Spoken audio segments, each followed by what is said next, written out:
Hi everyone, I'm back with another video from the expansion PTR. The Vessel of Hatred patch is live and I've been trying a lot of stuff, especially on the Rogue. You might have seen some of my other videos, otherwise I recommend you go check them out. There's a lot of really crazy stuff to explore.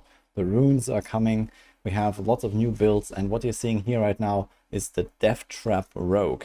You might remember that name from way back in the day when the game launched. This was the build that I used to race to world first on hardcore, and this was based around Twisting Blades and the exposure key passive and Death Trap resetting with that key passive. Now, if you have seen the Rain of Arrows Rogue that I posted yesterday, then you might have seen something similar to this already in action, but these days we can reset our Death Trap much more frequently, as you can see here right now. This is like my skill bar. My right click here is my Death Trap, and you see here it comes back basically every single second. And the way to do that is with the Beastfall boots and preparation and stacking enough maximum resource. And there are ways to just like instantly fill up a resource after spending it all with this combo, and like this we can permanently spam Death Trap. This build has received some pretty major buffs in this patch. It was already kind of playable. I've seen some people actually trying this in Season 5, and it seemed pretty decent, and no one was really paying too much attention to it.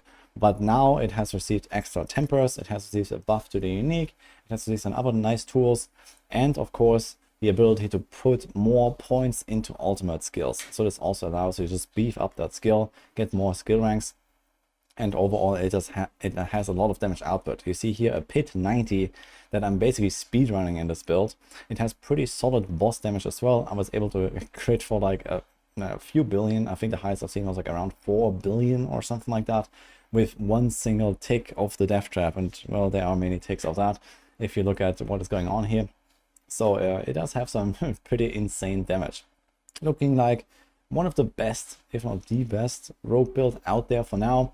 I've also tried a bunch of other stuff, and there's also the new Dance of Nice skill, for example. There's the new key passive that this build is not using. So there's still other stuff to explore here, but overall this looks really solid.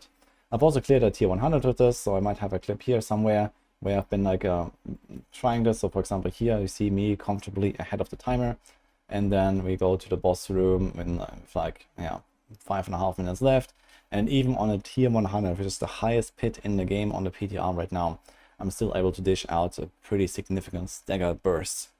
And the cool part about this build is it actually does some damage while the boss is not staggered, which is something that not many rogue builds can say.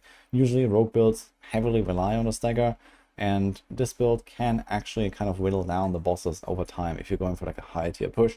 So especially when you're like a bit weaker yet and still going through the difficulties, you can kind of like progress higher and higher and not really have to just rely on the stagger itself.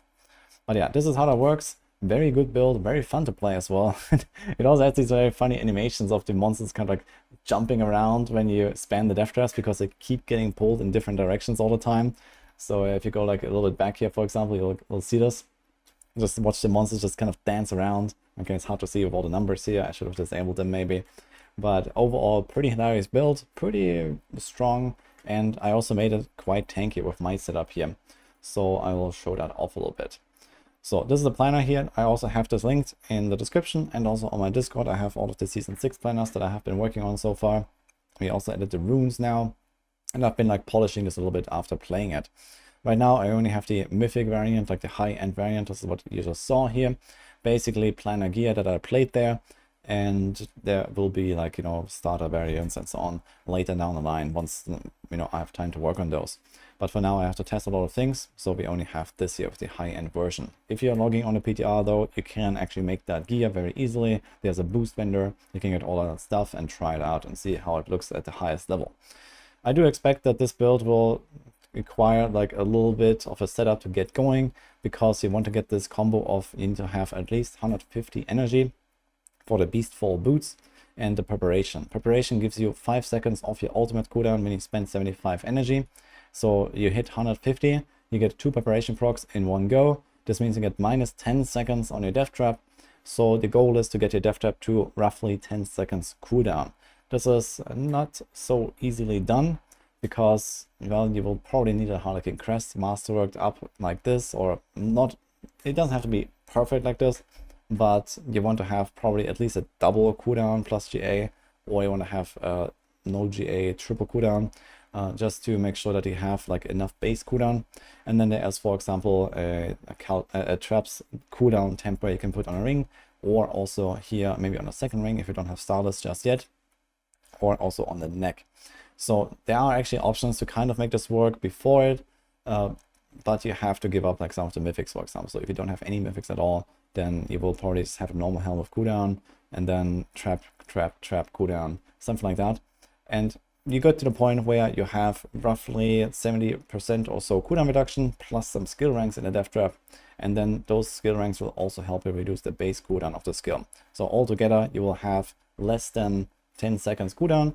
You press your death trap, that will trigger Beastfall Boots, and then the next time you use a core skill, it can be pretty much anything, but in our case it's close quarters, because it require a range skill for that, so we use Barrage. So the way that this works is that once you press your death trap, you will trigger Beastfall Boots, and if you have 150 energy, you will trigger Preparation twice by using your core skill, in our case Barrage, so we can trigger Close Quarters Combat, which is our key passive for the setup here. You get a pretty chunky damage multiplier, and then you also refill your resources instantly from Aftermath. So here you restore 150 again if you have enough skill ranks. They come for free from the pants, basically, the Ice in the Dark Death Trap pants, and there you go. This is kind of the main combo of the setup. And then everything else is just kind of like trying to buff this. So we have a Conceited aspect, Retribution aspect, Elements, Inner Calm, and Cold Clip. So yeah, this is kind of weak. This can also be replaced if you want with something like a Doombringer or so, if you want to be tanky, or maybe I'll actually do this for the final version as well. The Tyrio's Might is, for example, optional. This could be the new unique chest, the mythic chest here, the Shroud of False Death. So there are various options how to like build this in the end, but most importantly, just try to get a bunch of extra damage aspects to start the skies. Effectively, you are alternating Barrage and Death Trap all the time. And the way that I play this is I hold down Shift and left click for the Barrage spam, so whenever I can, I will shoot it. And then I tap right click. And like this, I will constantly cast the Death Trap whenever I can, and otherwise I will cast Barrage instantly. And there is a very fast combo. Barrage is a very fast animation, and so does Death Trap. So it goes back and forth really quickly, like this. So this is how we play this.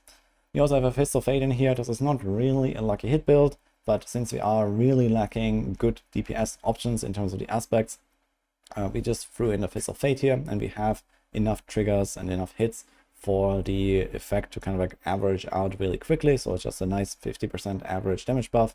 Plus we get a bunch of lucky hit that helps us with triggering crowd controls, and of course the crowd control effect itself on the Fist of Fate that actually helps to do stagger bosses. So I just really like this item. I just threw it in there, and it seems to do quite a good job.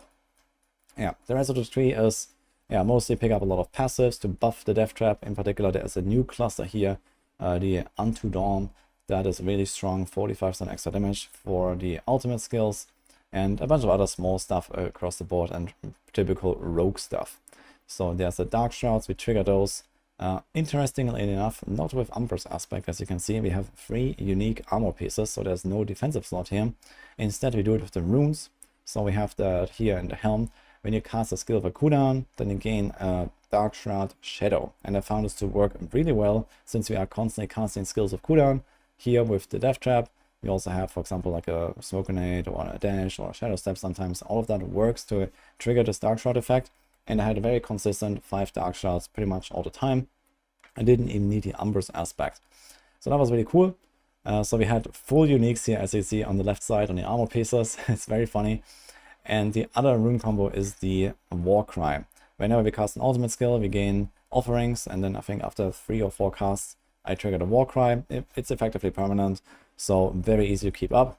And this is the combo that we have here, the Dark Shrouds and the Warcry. And yeah, for the rest of the gear, so this looks like this. We have the chance for Death Trap to deal double damage. This is a new temper, so this was not there before. They have added a lot of new temper recipes like this. And this also gives Death Trap yet another, basically ×2 multi. You can get this very easily from just 2 masterworked up weapons with no masterwork crits. You can reach 100%. And then you can actually have something like, for example, Poison Damage Elemental Surge on the last weapon. It's kind of minor, but it allows me to kind of just like speedrun and not care about actually triggering my smoke grenade, for example. Smoke grenade can do poison damage to trigger these poison passives, but especially alchemical advantage actually triggers when you do the elemental surge. So I just put this there, but it's pretty minor. So it doesn't mean you have to be there. If you have not perfect gear, you don't have masterworks, then just go for the triple death trap, for example. That is also fine. Yeah, we have one roll here with the chance to make enemies vulnerable, pretty important, and otherwise we're trying to stack a lot of crit chance. So you see here we have 69.9, very nice. Crit chance, we actually want to try to reach 100% or close to it when we have all our buffs up. So in our case, we get 10% from Dark Shroud, this gives us 80, then we get 20 from the Terratops, that gives us 100, and in fact we're actually overcapping a little bit because that's Trap Mastery with 12% as well. You can get away with less. So you can actually, for example, masterwork up the attack speed a little bit more or something like that. That also works. Or here the attack speed. So I might tweak the planner again a little bit afterwards as well. And that's what it looks like. And for the Paragon, there's 5 boards here. So we have No Witness, Deadly Ambush, Cheap Shot, Exploit Weakness. They're all really solid legendary nodes for the setup. We always have, for example, the affected by trap skills here from Deadly Ambush. Very easy to keep up.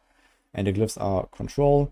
So this gives us lots of crowd control damage, versatility, and this gives us a 25% multi for the death trap.